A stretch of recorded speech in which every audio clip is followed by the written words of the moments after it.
Mambo, nina Magnet hapa. Kama umewahi kumpenda mtu au kupendana na mtu, kisha siku moja unaamka tu ghafla unagundua kwamba amekublock. Kakublock WhatsApp, kakublock Instagram au kwenye simu kabisa moja kwa moja. Basi hii video leo ni kwa ajili yako. Pole sana, ila nataka nikuambie kitu kimoja cha uhakika kabisa, kwamba kumblock mtu sio kublock upendo. Huwezi kublock upendo kwa kublock WhatsApp, Instagram au kublock simu au mitandao yote ya kijamii. Utajiuliza kwamba kwa nini mtu akublock? Yaani anakuwa anawaza nini mpaka anaamua kukublock? Kuna sababu nyingi ambazo hatuangalii upande mmoja tu. Inawezekana sababu ikawa imetokea kwa upande wako au imetokea moja kwa moja kwa huyo mpenzi wako. Sababu ya kwanza ni kwamba mtu anataka kujilinda mwenyewe kihisia, analinda hisia zake, kujikinga dhidi ya yale maumivu ambayo anayapata kutokana na jinsi mnavyowasiliana. Labda mawasiliano yako wewe na yeye yanamuumiza mno, jinsi unavyomuongelesha, jinsi unavyomdharau, jinsi ambavyo unatoa maneno makali, hivyo anaona labda kuliko apate message yako yenye matusi au yenye malalamiko sana, yenye ukali mwingi, anaona ni bora akate mawasiliano ili awe na amani, asisikie chochote kutoka kwako. Sababu ya pili ni hasira ya ghafla. Mtu anaweza kupata hasira kwa sababu yanaweza katokea mambo yakamfanya mtu aamue kublock kwa sababu ya hasira tu bila kutafakari. Kwa hiyo mtu kama huyu badala ya kuongea, kudiscuss hiyo issue ambayo imetokea, zile hasira zake zinamfanya block, na anaamini kwamba kukublock ni kukuonyesha kwamba jinsi gani amekasirika au jinsi gani hapendi au hajapendezwa na kilichotokea au mazungumzo yenu yalivyo. Kwa hiyo hasira inampelekea afanye hivyo akiamini hiyo ndio njia sahihi ya kukuelewesha wewe na utaelewa kwamba mtu amekasirika ndio maana ameniblock. Mtu mwingine anaweza kukublock kwa sababu anakwepa zile drama. Mfano mtu kama una drama sana, leo unanuna, kesho unaongea, kesho kutwa umenuna au hujibu tu. Zile drama ambazo unacheza, ile michezo mingi ambayo unamchezea, inaweza kumpelekea mtu akachoka, akaona sasa ngoja ni block. Kwa hiyo ghafla kama jana mliongea, leo umeamka anahisi kabisa kwamba leo hautamuongelesha au atakutumia message au kukutumia message hujamjibu, muda umepita muda mrefu, utashtukia tu amekublock kwa sababu anakwepa hizo drama zisiendelee. Zile drama zinamuumiza kihisia, anaumia, ndio maana anafanya hivyo, anaamua kublock. Lakini haimaanishi kwamba hakupendi au hakuhitaji. Yale maumivu au kuchoshwa na zile drama zinamfanya sasa ablock. Na mtu mwingine pia anaweza kukublock kwa sababu tu anataka kujitambua, kujikuwaza. Maanake labda connection yenu imekuwa na vitu vingi, kero zimekuwa nyingi, magomvi mengi. Mtu mwenyewe anafikiria mara kwa mara kwamba hichi kitu kitaenda hivi mpaka lini, kitakuwa hivi mpaka lini, mbona hatuelewani. Kwa hiyo anaweza tu akaamka siku moja akaamua kublock ili atafakari zaidi. Maana anajua sipo block utaendeleza mawasiliano, utamuongelesha, mtaelewana, sasa hivi baadaye mtagombana. Kwa hiyo anafunga ili apate nafasi ya kutafakari vizuri. Kwa hiyo pia ni sababu, sio kwamba hakupendi, ila anataka kutafakari zaidi hayo mahusiano. Mtu mwingine anataka kublock kwa sababu tu ya mkumbo, kaambiwa na familia, kaambiwa na ndugu zake, marafiki, kwamba huyo mtu kama anafanya hivi mblock. Na si kwamba hakupendi au hakuhitaji, ni ushawishi umempelekea hivyo. Kama ameenda kuongea na rafiki zake kuhusiana na mahusiano yenu, na rafiki akamwambia tu kwamba huyo block, ukimblock ananyooka, kwa sababu yeye rafiki alifanya vile kwake ikakaa sawa, anampa mbinu hiyo akufanyie na wewe, akiamini kwamba akifanya hivyo na wewe pia utashika adabu zako, utanyooka, utakaa vizuri. Kwa hiyo ushawishi pia wa marafiki unahusika. Wakati mwingine mtu anakublock kwa sababu anakucontrol. Anajua kabisa kwamba wewe hujiwezi kwake. Unalalamika, unaongea, unanungunika maneno mengi kwake. Anaelewa. Anajua kabisa huyu ananipigia tu kelele japokuwa ananitaka sana, ananipenda sana, wala hawezi kuniacha. Kwa hiyo mimi ninaamua tu kumblock kwa sababu namcontrol nitakavyo. Kwa hiyo mtu anaweza akafanya hivyo kama njia tu ya kukuonea, kukutesa. Maana anajua utateseka na utaendelea kumbembeleza. Lakini vile vile akiona kwamba amezoea kukucontrol kila siku, lakini ghafla umekuwa kama unakaa kimya, humjali tena, huhangaiki sana, anaweza akakublock kwa sababu tu anataka kucontrol bado. Anajua ukifanya hivyo utapaparika, utaogopa, utaanza kuhangaika, utaanza kupigia simu tofauti, kumuulizia kwamba kulikoni nini, na ukifanya hivyo anajisikia vizuri kwa sababu hiyo ndio hali ambayo anataka iendelee. Ndio control yake anataka iwe hivyo, kwamba aweze kuendelea kukuchezea jinsi anavyojisikia, uendelee kuwepo pale kwenye kiganja chake na akutwist anavyotaka. Akitaka uwe na furaha, akitaka leo akuumize kichwa kidogo na block. Kwa hiyo anafanya vile anavyojisikia kwa sababu anajua yupo kwenye control na uweze kumfanya lolote na unamtaka sana. Na anapokublock sio kwamba anaumia, anakublock kwa sababu tu anataka kuona reaction yako.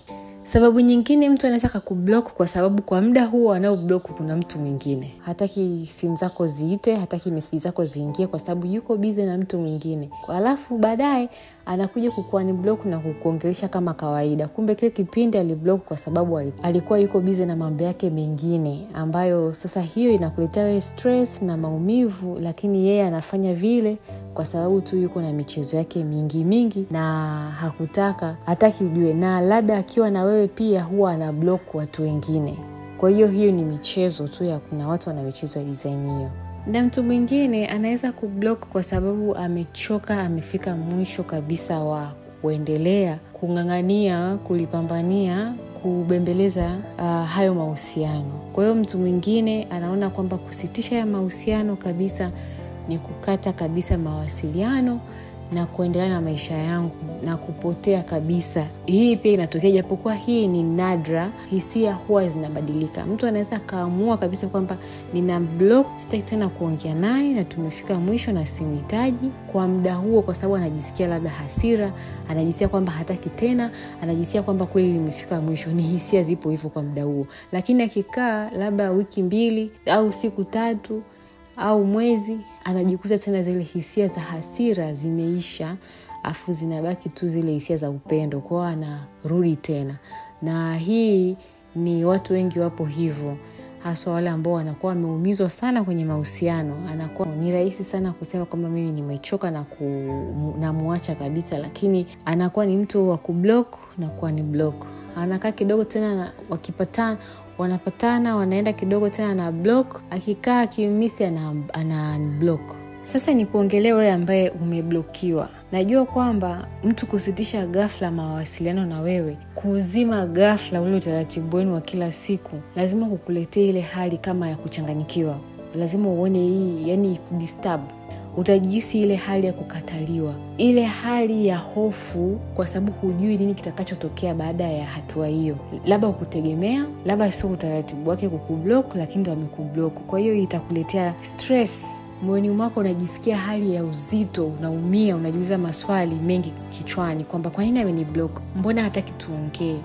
Sikustahili kufanyiwa hivi. Kwa nini sio mtu wa kutaka kuzungumza? Kwa nini sio mtu wa kutaka tuyamalize? Yani lazima ujiulize maswali hayo. Na hizo hisia unazojisikia, hayo maumivu unayosikia au hayo mawazo ambao unayo kichwani, ni cha kawaida kabisa pale ambapo mawasiliano yanakatika ghafla. Kukublock kwenye simu na kwenye mitandao ya kijamii, hiyo tu ni picha, ni ishara, lakini nyuma ya hiyo block kuna moyo wako na kuna mawasiliano ambayo yamesitishwa ghafla. Kwa lazima maumivu yawe makali. Vitu vimetokea ghafla ambavyo wewe ulikuwa hujavitarajia wala hukutegemea. Labda ulitegemea mtu huko aliko atawaza, ataona utofauti, atasema tukae tuongee, atakuuliza kulikoni nini, atakubembeleza, lakini badala yake yeye amefanya kinyume na matarajio yako. Lazima ujisikie vibaya, tena vibaya sana. Kwa hiyo ni jambo la kawaida.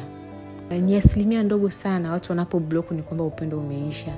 Asilimia kubwa ni ile kwamba kutaka kuumizana, ni mtu kutaka kuonyesha control, ni mtu kutaka kutesti kwamba utachukuliaje hilo swala, litakuumiza au utafanya nini, utachukua hatua gani. Yani yote hiyo inaingia kwenye kucontrol. Mtu anataka kucontrol jambo liende vile anavyotaka. Jambo ukishalijua halitakiwi liendelee kukusumbua sana.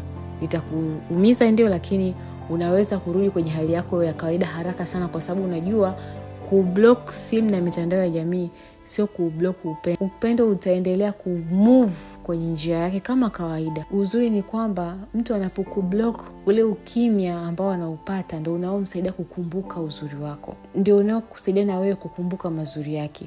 Tunahitaji sana wakati mwingine kufunga vitu ambavyo vinakuwa vimejaa kero, ili kila mmoja atafakari kwa upendo wake kwamba je, niko tayari kuharibu ya mahusiano yetu? Yaani ile inakusaidia mtu mpaka mnapokuja kupatana, kutafutana, ni kwamba tayari kila mtu amewaza, ameona kwamba anamhitaji mwenzake. Block sio kwamba ni mbaya tu, ina umuhimu wake kwa upande huo. Najua utakuwa unajiuliza maswali mengi kwamba okay, sawa, nimeblokiwa, nifanyeje sasa? Nimtafute, nitumie simu za watu tofauti tofauti au niache? Kitu cha muhimu kwanza, usipanic. Usianze kuchukua maamuzi, usianze kuact kama mtu sasa ambaye kweli upendo umeisha. Unatakiwa uwe na ustahimilivu. Maisha yana changamoto nyingi sana. Bila ustahimilivu huwezi kuwa stable. Lazima utakuwa na stress nyingi sana kila wakati. Kwenye kila kitu lazima ujifunze kustahimili. Kustahimili manake ni uwezo wa kusimama imara, kuendelea kuwa imara, yani kutokutetereka kwa sababu tu ya kitu ambacho kimetokea. Lazima ujishikilie, kujishikilia, kutokuhangaika hangaika. Hapo usianze kupiga simu tofauti wala kuhaha huku na kule kwa sababu umeblokiwa, kupigia simu ndugu zake, kupigia simu rafiki zake, kupigia simu kila sehemu, kulalamika, kuhangaika, kuchanganyikiwa kwa sababu amekublock. By the way, hata ukipiga simu kwa kila sehemu haitakuwa na msaada sana. Mpe hiyo nafasi kwa sababu anahitaji. Kama ni mtu ambaye kula amechoka, anahitaji kidogo kupata space ya kutafakari kuhusiana na hayo mahusiano. Kama unahisi maumivu ni issue yako wewe mwenyewe kujiponya, na si kwamba kumlazimisha yeye atoe ile block ili ujisikie vizuri. Au kama ni mtu anayetaka control, ukifanya hivyo unazidi kumfanya ajione yeye yuko juu na unazidi kumpa nafasi ya kukunyanyasa zaidi, kwa sababu anaona jinsi unavyoumia na atazidi kukuringia. Akiona unampigia simu za marafiki zako, simu za watu tofauti, anazidi kujiona kwamba yeye ndio Mungu mtu, kwa hiyo atakutesa zaidi. Hivyo unatakiwa kuwa imara, kusimama imara na kujishikilia sana inapotokea mtu kakublock. Jambo la pili ni kwamba jitafakari. Yaani kwa vyovyote vile, iwe ni unahisi kwamba yeye ndo ana makosa au ni wewe ndo mwenye makosa, lakini jipe muda wa kutafakari jinsi mambo yalivyoenda. Yatafakari mahusiano yako kwa ujumla jinsi yalivyo, na jiulize kipi ambacho mmekikosea. Sana angalia upande wako wewe. Hakuna mtu ambaye yuko mkamilifu kwenye maisha.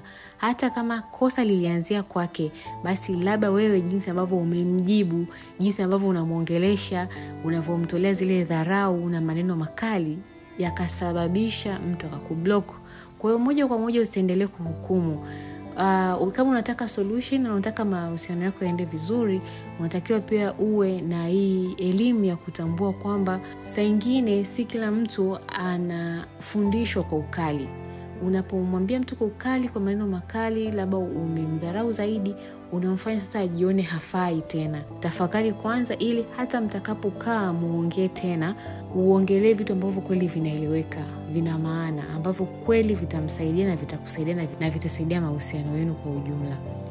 Jambo lingine, angalia mwelekeo wa mahusiano yenu, kwa sababu ukiona tu jinsi mahusiano yenu yanavyoenda, utaweza kutafakari kwamba tunaelekea wapi. Huu upepo unaelekea kaskazini, kusini, mashariki, magharibi, unaona kabisa.